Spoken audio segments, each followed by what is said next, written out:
What's up guys, Mike here, the Detroit Borg with Apple's smart keyboard for the iPad Pro. So this is a $169 accessory that combines the functionality of a smart cover with an integrated full-size keyboard designed to work with the smart connectors and magnets built into the iPad Pro. This gives us an ultra-thin and lightweight keyboard that can tag along with the iPad Pro for laptop-like versatility. So getting to the unboxing, first thing we want to do here is lift up the lid. And what we're going to see first and front is our paperwork. So the paperwork is sort of tucked in at the edge so we can pull it off and slide off the sleeve. Inside, we'll find a quick start guide that explains how to use the keyboard and how to install it. We also get some regulatory and warranty information below that. Getting to the keyboard, we have a little tab here to lift it up out of the box. So it's nicely wrapped in plastic here. We can go ahead and peel that off to reveal the smart keyboard.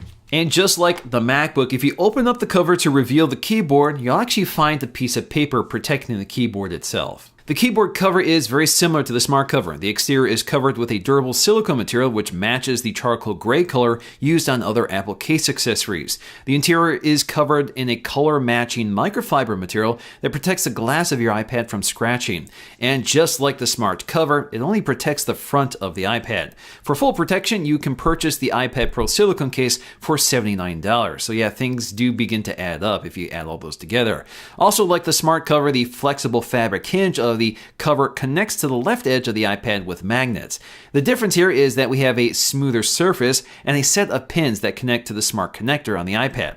This provides both power and data connectivity to the keyboard, so we don't need to worry about charging the internal battery or pairing the keyboard through Bluetooth. To use the keyboard, you have to fold the trifold portion of the cover behind the iPad and dock the bottom of the edge of the iPad into the groove just above the keyboard. Again, this uses magnets for a secure and stable connection. So once we have it deployed, we can check out the keyboard itself, which is unlike any Apple keyboard I've used before. The keys are covered in a nylon fabric-like material, which has a pleasant texture when typing, although it's very different from the hard plastic you're used to on other keyboards. The keyboard uses the same sort of dome switches from the new MacBook, although it trades the butterfly mechanism for a fabric, which doesn't deliver the same sort of stability as the butterfly mechanism on the MacBook. Now the keyboard surface is completely sealed up, so it is water resistant, but there are some vents in the upper left-hand and right-hand corners. This allows the keyboard to breathe, meaning that when you press on the keys, it actually needs some air to escape in order to function normally, so that's what those vents are there for. Now because the keyboard flexes and has a lot of joints, they've actually eliminated wires.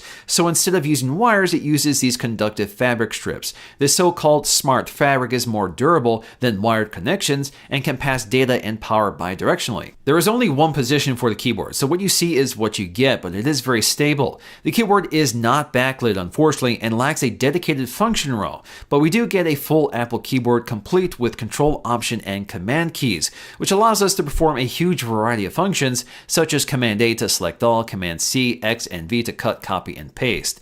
Now you can get a complete listing of the formatting shortcuts by tapping and holding the Command key. So this depends on the app. So no matter where you are, if you tap and hold the Command key, you can get to those shortcut suggestions, which is very useful. Now there are countless other app-specific functions, but what I want to highlight here are the ones you can do from the home screen. So if you Command Shift H, you can go right back to the home screen because there isn't a dedicated home screen button.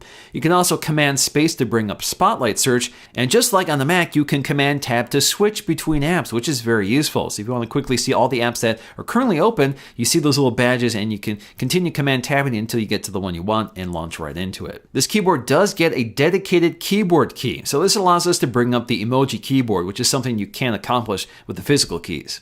Unfortunately, we are missing media control, such as volume or shuttle functions, which is something I would prefer to have built into the keyboard instead of reaching around the edge to adjust the volume or swiping up on the screen to get to mission control, which can be frequently disruptive. The fabric covering does change the way the keys move and rebound ever so slightly, so they feel a little more vague and less responsive. And if you combine that with the smaller keys compared to the MacBook, then the keyboard feels a little less easy to use and you have to be more accurate with your finger placement. In the end, it's not as bad as I fear, but it's not as good as the MacBook keyboard it's based on, but it definitely gets the job done and I can spend a lot of time using it. I just can't type as fast as I could with the MacBook. Now it's important to keep in mind that the keyboard only works when it's slotted. So once you disengage it from the slot, the keyboard shuts off to prevent misoperation. Although the footprint of the keyboard is similar to other laptops, using the keyboard in your lap is a little awkward because there is no palm rest to stabilize your hands, and the center of gravity of the iPad is transferred to the very edges of your knees, which makes the arrangement feel precariously unstable since you need to push it farther away from you to achieve a comfortable typing distance than most laptops. Ultimately, the Smart Keyboard would be my preferred keyboard option for the iPad Pro since it's convenient and lightweight and can be removed easily if you don't want to use it at all. It's also a welcome enhancement for the iPad Pro for those occasions when you need to spend a lot more time typing and the on-screen keyboard is just too unwieldy to use for a long period of time. That's especially the case with the large iPad Pro.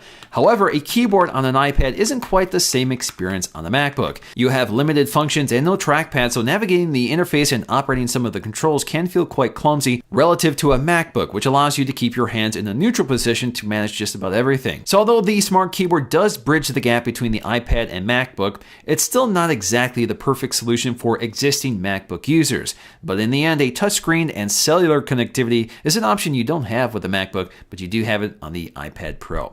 Alright guys, hope you enjoyed this video. If you did, please give it a thumbs up to let me know, and I'll see you again in the next video.